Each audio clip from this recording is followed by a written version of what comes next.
Kamusta ang buhay-buhay natin dyan mga ka-three wheels? Ay pagkaganda ka naman ng dagat pag laging kalmado. Ayan nga palang mga bangkang yan ibiyahe papunta dun sa amin sa Isla Verde. Ay kung nais nyong makarating ng Isla Verde ay paano pa ay disinsayan nyo na at hindi kayo magsisisi. At napakarami na ding resort doon. Ay tapos malakristal pa ang buhangin ay pihong kayo mag-i-enjoy doon. At paniguradong babalik-balikan nyo yung lugar namin. Oh shiz! At nalunisan pa nga, nagabutan pa tayo ng interior ay kainaman. Ay hindi na naman kaya sa vulcanize at talagang gabot na. Ay di paano? Ay di tayo bibili ng bagong interior. Ay sadyang ganyan, kasama yan sa hanap buhay. Hindi talaga natin may iwasan magkaroon ng aberya. Ay diga rin at aking ang pinakalas na at may nag-iintay pa sa akin at ako'y kukuha pa ng card sa school.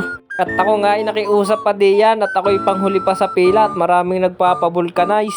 Ika ako'y kalasin mo na at baka makalas pa ng iba. At kaya kayong mga ka-three wheels ay wag mamahal lang marupok. Nako po ay napakadaling bumigay. Omsim! Ay panggigil si tropa ay sa paghihila ng aking interior at naipit na nga. Ay ina ko po, napakaswerte naman ang aking Lunes at garini agad. Ikako'y dahan-dahan at matatangos ang aking pintura ng rame ay sayang. At pagkatapos nga niyan ako'y pupunta na dun sa school at kukuha ng card.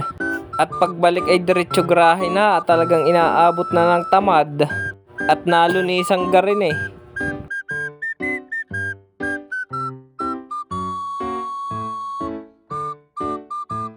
Ay ina ka po, ay wasak ay talagang hindi na makukuha sa tapal-tapal yan.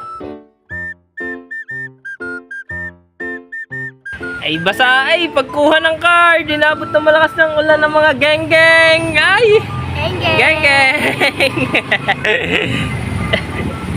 Aba, hindi naman lugi sa sayi sa ulan at achiever ulit ngayong grade 3.